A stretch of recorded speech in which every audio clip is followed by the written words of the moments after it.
Thank you, Mr. Chairman.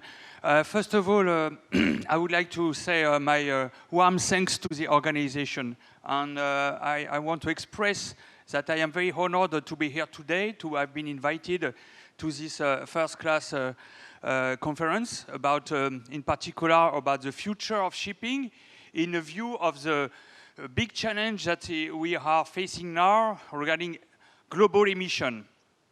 So my presentation will have three parts.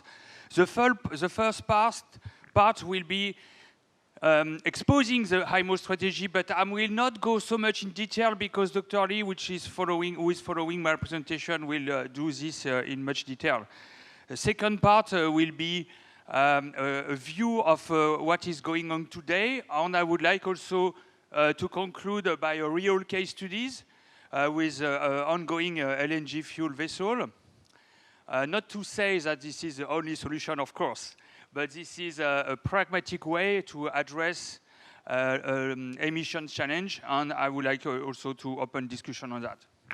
So this first slide show here recently launched a big container vessel with LNG fuel. This is a real case studies, and it brings some answer, but of course it doesn't bring the answer of the long-term strategy. But at least I would say that LNG is a kind of a bridge, and it will remain a part of the solution. Just a brief introduction of Bureau Veritas, Marine and Offshore. So I work for Bureau Veritas as a, let's say, a regional manager, but I have also the task to present the Bureau Veritas strategy for the low emission and decarbonization. So Bureau Veritas is one of the class society, is one of the leading class society, and in particular for this LNG fuel market, we are one of the leaders, thanks to the experience that we gain from the LNG tanker industry. There is a diverse fleet of LNG fuel application today, and Bureau Veritas is very pleased to handle some technical innovative vessels, such as the CMA-CGM, a large container vessel under construction in China with 18,600 cubic of LNG. And one of the most recent we got is this passenger vessel for Le Ponant with a membrane tank as well inside this cruise vessel, explorating vessel. There is a list of reference from Bureau Veritas which make us quite strong in that market. And I would like to maybe focus on the last challenge that we got in that LNG fuel. Retrofitting LNG to LNG of existing vessel is also one of the options to comply with the immediate target of lower emission, lower sulfur emission. But not only sulfur emission. You know that LNG as a fuel is the best solution to tackle and to comply with all the environmental regulation as defined today, meaning NOx, SOx, particular matters, and also, but we have also to have a large debate on that, carbon reduction, CO2 reduction. So here's some view of this existing vessel. So now there is about 150 plus LNG fuel vessel in operation, and there is a similar number under construction. I don't remember exactly the number, but it's about that. So this is not a huge number. This is a real disappointing number compared to the entire fleet and the big challenge that we are facing. We must recognize that this is much below expectation in terms of adoption of alternative fuel. Why it is a little bit disappointing? Because in 1st of January 2020, we have the first meeting, the first challenge is HIMO SOx. So 0.1% for the entire world fleet, 0.5%, sorry, for the entire world fleet, and 0.1% still remaining in the environmental control area. And we have also the next step is HIMO, of course, greenhouse gas policy, which is making things more and more stringent. This is for the benefit of the society, but of course, there is a huge impact on profitability, on economical balance for the shipping industry. EEDI, which is one of the former tools which was used by IMO to reduce the CO2 emission, is going to be much stronger in terms of compliance for this new vessel. They must prove an improvement of 30% plus of energy efficiency, which is very difficult to reach simply by improving the hull ship line or to improve the propulsion efficiency. And of course, and this will be the most I would say, challenge, bigger challenge that we face is the CO2 emission by 2030 and the global target by 2050. So this roadmap is quite impressive. For complying with the immediate request, which is only for the sulfur emission, we have a different option. And most of the today, most of the shipping companies are waiting on sea, so they most probably will go for low sulfur marine gas oil, which is of course available, but at which price? This is a big question mark. The so-called scrubber, which is emission reduction system, is one of the candidates to comply. There is about 5,000 vessels equipped with scrubber today, and there is about 1,000 under retrofitting or new construction.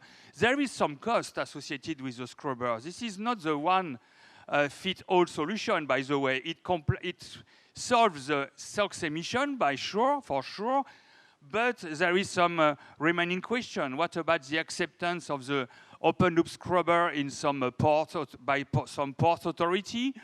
And there is some capex also, like for a large container vessel.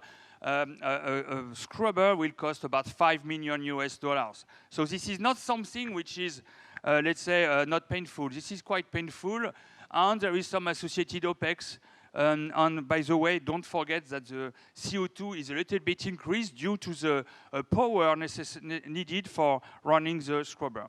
And the last option today, which is available, and there is plenty of alternative fuel, of course, but we must recognize that today the only available alternative fuel which is proposed by the market is LNG as a fuel. So this LNG as a fuel is one of the solutions, of course, to comply with SOx, NOx, CO2, but there is a huge cost in terms of construction of the vessel. We can consider that in general, the additional cost compared to a classical marine gas oil is about 10 to 20% of total cost for the construction of the vessel. And there is, of course, the big question marks, which is, and I will explain how is about to be slowly solved, is where I can get my LNG fuel, and when, at which price. Is it available worldwide? No, but it's ongoing to be available, at least in the main trades. So the long-term strategy, we need a long-term strategy to comply with the target fixed by IMO. And this is not only with LNG as a fuel that we will reach this long-term strategy. We need to develop more research. We need to work more on the fuel itself. It is our opinion, of course. We would like also to discuss about that. So the IMO has defined already some roadmap in order to tackle and to analyze how to handle this target to comply with the Paris Agreement for the shipping in general. And of course, the main target is the Paris Agreement. So how to comply with this? So here is some view of some curves which has been developed by IMO in order to take into account different scenarios. The main objective, the main ambition is, of course, to take into account a positive growth. We need to have this shipping industry which is positively growth, which is developing, to show that the economic, of course, is still under development and still developing. So different steps, different tools available at the short range using the EEDI on greenhouse gas reporting to tackle and to at least contain the increase of CO2 on a larger step, on a further distance, I would say, carbon intensity to decline to reduce CO2 emissions. So 40% at least by 2030. This is a huge target, a huge step. Where we are now, we must recognize that compared to this target, we are late. We are late, really. We have a poor adoption of alternative fuel today. As I said, LNG or other alternative fuel represent broadly 1% of the total fleet in service. And if we take into account the new construction, even for the new order, only 6% of the new order are with alternative fuels, meaning that we are not going to reach this target without having a further effort. So where to go? This is a big question. When you are a shipping company, when you have to invest on a series of 10 vessels which will be on your ownership for at least 10 to 15 years, you have no right to make a mistake. So where to go? This is a big question. So there are plenty of different possibilities. So the wind energy, which can be, let's say, one part of the mix of the clean energy. There is also, I think there will be a very detailed presentation on hydrogen as a fuel, and electricity with the battery. There are plenty of different solutions, but which of them are the most pragmatically applicable for the shipping industry? When I say shipping, I'm thinking about the big cargo vessel that needs to be sailing all over the world, and that needs to be reliable and having a clear possibility to bunker everywhere. So here you have the status today of the different adoption of alternative fuel, LNG, LPG, methanol, ethane also for some ethane carrier, hydrogen, and a battery. Battery, just a stop for the battery. This is interesting, but today this is concerning a small ferry, craft, etc. So we consider that battery will be a very interesting and is already a very important technology for hybrid vessel, but not as a main propulsion for large vessel. This represents, it's impossible to be straight. It's impossible to envisage a propulsion with a battery only for a large cargo vessel. So different performance, we have different type of fuel. In terms of storage, this represents a huge differences to store LNG versus methanol versus marine gas oil. For the same energy content, there is huge differences. And of course, I'm not even talking about the other obstacle, which is to keep LNG, for example, as crude as possible. And methanol is also a kind of fuel which can be dangerous in some condition. So how to decarbonize shipping to reach 2050 target? Actually, the solution is in the question. We do consider that the solution is in the fuel. We do consider that there is a huge progress to be made on developing decarbonized fuel. Why? Because we don't want to change the entire system that we are using today. We want to keep the machinery system as it is as much as possible. We don't want a revolution. We want an adaptation.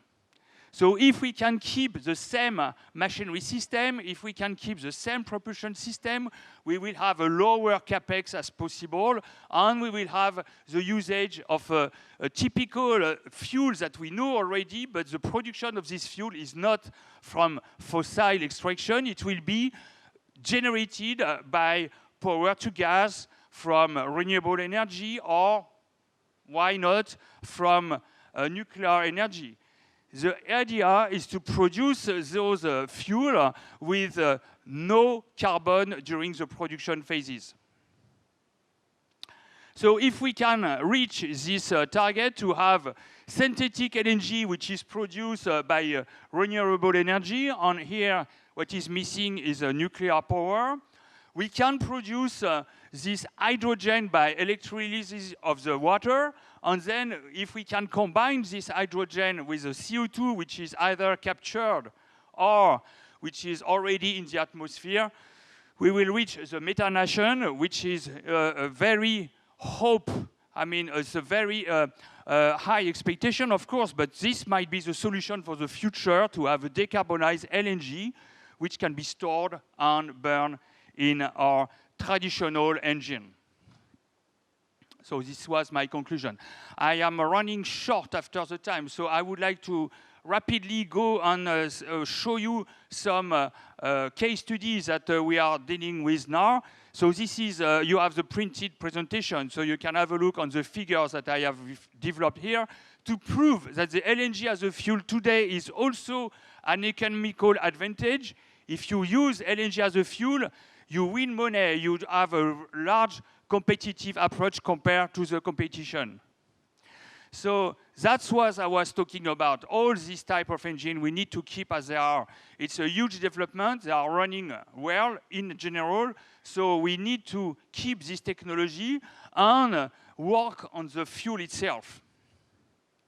So different two-stroke engine, the dual fuel, which are now adopted for large cargo vessel. So different compliance for NOx and SOx. SOx is eliminated because there is no SOx in the LNG simply. NOx is eliminated because of the combustion process of the dual fuel engine. There is some, of course, some challenge to meet in terms of LNG quality, but if we produce synthetic LNG, we will manage probably to solve this methane number issue by having a control methane number with a pure methane which can be produced by methanation. And the methane slip is, of course, to be solved. You cannot say that you reduce the CO2 if you don't manage to reduce the methane, which is unburned in some case by the dual fuel engine. The storage system is also something which has been developed largely by the LNG tanker industry. So here, different storage for liquid natural gas. So the idea is to design the vessel of the future by having a fuel storage system that can be used later for either synthetic LNG or, why not, to store ammonia or different type of other fuel. To have a flexible design is a key solution today. When you are designing a vessel today, you have to comply with all the different regulations ahead, and having a flexible design is most probably the solution. So here, different technology for storage LNG. So there is really no innovation here. The innovative part is to use this technology which were developed in the past for a large LNG carrier, to use it as a normal cargo trade ship. And this is how this CMA-CGM was designed in 2017. This was designed to go from North Asia to North Europe with a single bunkering operation, having in mind that this LNG is available in Europe at a very cheap price compared to marine gas oil on high sulfur fuel with a scrubber. So here you have this vessel with a membrane tank which is underneath accommodation in order to limit the loss of cargo space. You have to limit this waste of cargo space. The rest is traditional technology, Mark III membrane that you can find in a large number of LNG carriers. Some consideration to install all this cryogenic system on board a cargo vessel. You can imagine there is some consideration in terms of safety. This is the role of the class. The sloshing was one of the main challenges.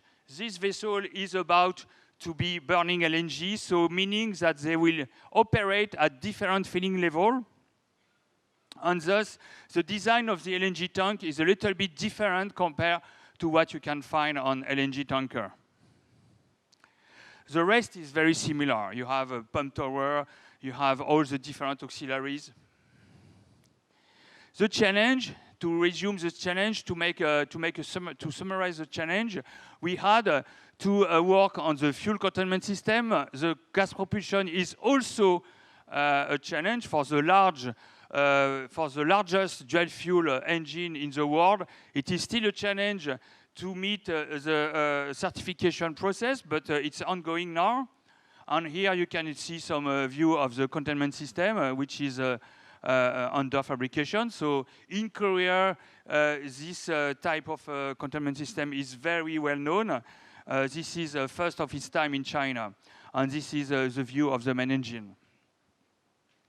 But I will try to conclude on that. There is no meaning to make innovation in LNG fuel if we don't work on the LNG logistics chain. This is also why I do believe that what we are doing in the LNG must remain and must be, let's say, used for the future fuel.